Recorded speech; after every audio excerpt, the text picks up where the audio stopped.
You can't mindset your way out of the tough ethical questions. And if you have ethical questions around, is it right to make money, you need to answer them before you move forward. You have to answer them before you raise your price, before you set a new goal. Will making more money make me a less moral person? Should people be billionaires? What about multimillionaires? What's the cutoff point for how much money you can have and still be ethical? And why? What's the real difference between commerce and capitalism? Where do you draw the line? I'm not answering these questions. I'm saying these are questions that we all have to answer for ourselves before we move forward on the next financial goal. And social money conditioning affects all of us. Um, Women could not have credit cards in their own names until 1974, so that's just 2 generations ago. We don't have a whole lot of experience living in a culture where women have financial autonomy. Race, very important. What if your ancestors were enslaved?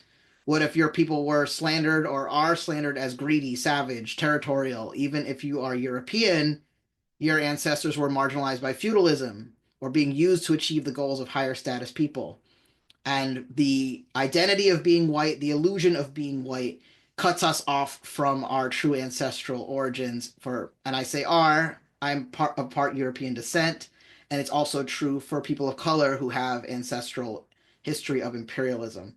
We are given certain labels for our race and ethnicity and our cultural history.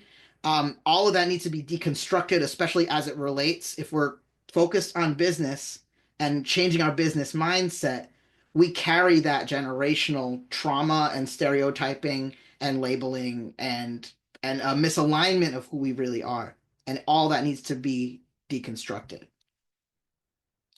Again, because our lineage has been broken. And our process needs to be one of recovering a whole lineage. And you and only you can determine when you are sufficiently there to feel like, okay, yes, I'm embodied in my healing gifts and I know who I am. That's a highly personal journey. Similar to the shift we make in money is the marketing and sales shift. So there's the celebrity, that attractive leader who is like all about visibility and like, oh, vulnerable share, vulnerable share. Like I'm the greatest. It's all about me, centering yourself as the hero, the person to be copied. And we're moving into the space of we know we need to build community, which means we're going to be visible, yes, but not visible just for its own sake. We want to be visible to those who can benefit from our work and considering our safety and caring for our safety. We want to be client centered. We have to make it about the client rather than about us and focus on building our human relationships.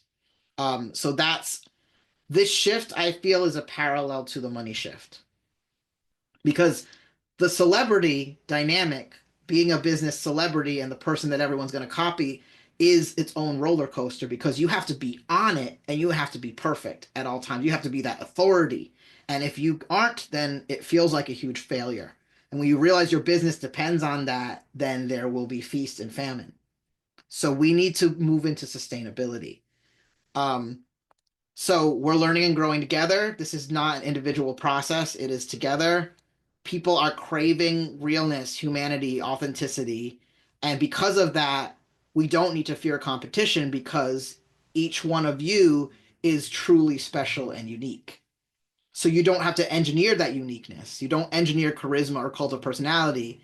You have to be yourself. So it's not, all of the high ticket marketing tactics depend on building the cult of personality and positioning yourself as the authority, which puts a lot of pressure on and it doesn't reflect who we really are. When the fact is, people actually will show up for you and be attracted to your true passion and gifts coming out, which are 100% unique to you, the thing that only you can offer.